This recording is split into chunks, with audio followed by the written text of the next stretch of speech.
Ravens come out, run the ball, guns blazing, because they failed to get a number one receiver for Lamar Jackson. Now, people are going to look at me like I'm crazy, but I've been saying this year over year about the Ravens team.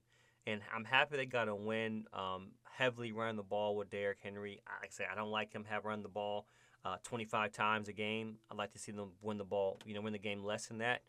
If you run the ball and win, that's great. Lamar Jackson was wildly efficient, 12 for 15, 182, one touchdown, 0 sacks, 139.4 quarterback rating. So I'll take that. I'll take that, especially with what Todd Monken's doing. And what Todd Monken's doing is exactly what they tried to not let him do beforehand. And it's hard because you don't have a number one receiver that can get open. Rashad Bateman may be the biggest fail draft pick, like in the Ravens' history. And I say it because you draft Rashad Bateman to be your number one guy. You trust him. He gets injuries. You trust him. And then when it's time to come and for him to play, he can't get open in single coverage. He can't get open in man coverage. He's not a big target, a big number in the zone. So what do you end up doing? You end up throwing screen routes, smoke routes to Zay Flowers. You're not going to win games like that. I mean, really, you only have 15 pass attempts in a game that you should have blew out the Cowboys, and then you run the ball 45 times. I know Lamar Jackson can do it all, but we have to understand that should not. You're going to put Lamar Jackson in a situation where he's going to get injured, right? 14 carries, 87 yards. Right? I love what he's doing on the ground, but that's too many carries for him. We're seeing, once again, the Ravens going back to more 11, going back to more 12 personnel. And you're making Lamar Jackson, once again, play without utilizing outside the hashes. That's a problem. You have to find ways to spread the game out and incorporate the run game. Now, of course, you bring Derrick Henry and you start controlling the game, and if you control the TOP with running the ball, hey, look, more power to you.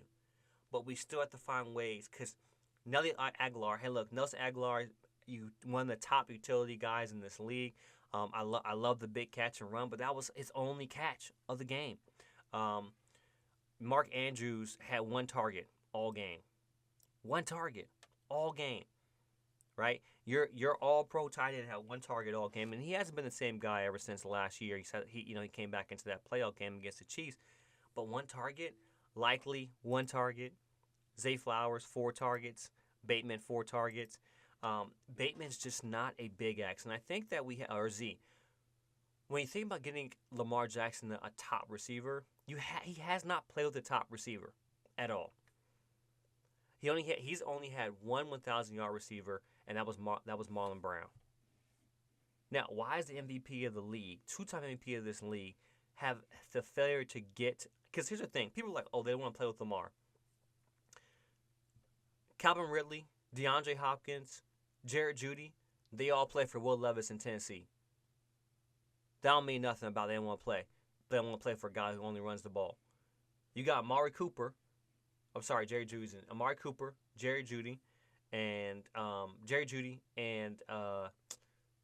E.J. Moore with Deshaun Watson, right? You got guys. They have had number one guys. If you put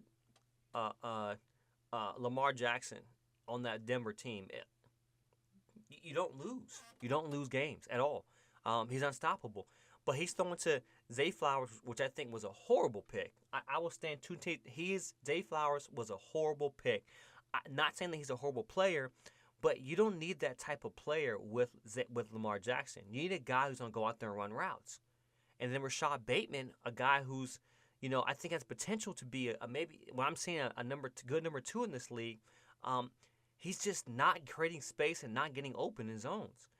So what does that mean? You play the Cowboys. You beat the brakes off of them in the first half. Then when you got to throw the ball, and of course, listen, the Cowboys were only in this game because of the onside kick and the missed field goal. I don't know what's going on with Tuck, but Tuck has not been the same guy. Tuck is not the same guy. I mean, he this year I don't know what's going on. He went from one of the best carriers in the league to singing opera to just missing chip shots. And I think Tuck will get it right. He will get it right, and I think he has a big leg. He'll continue to have a big leg. Um, but you would expect more out of Tuck. He's Mr. Reliable, and I think he will be okay.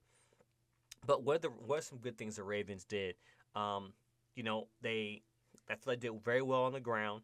And the TOP they controlled the time possession 34 had over 10 minutes of the ball.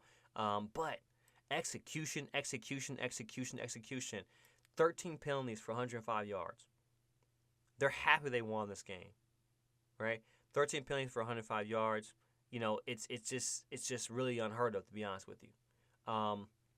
You got to find ways to win the game, outside of just just running the ball, and not have to rely on pass. Even though Lamar Jackson was efficient, so I think the Ravens will be okay. They'll be fine.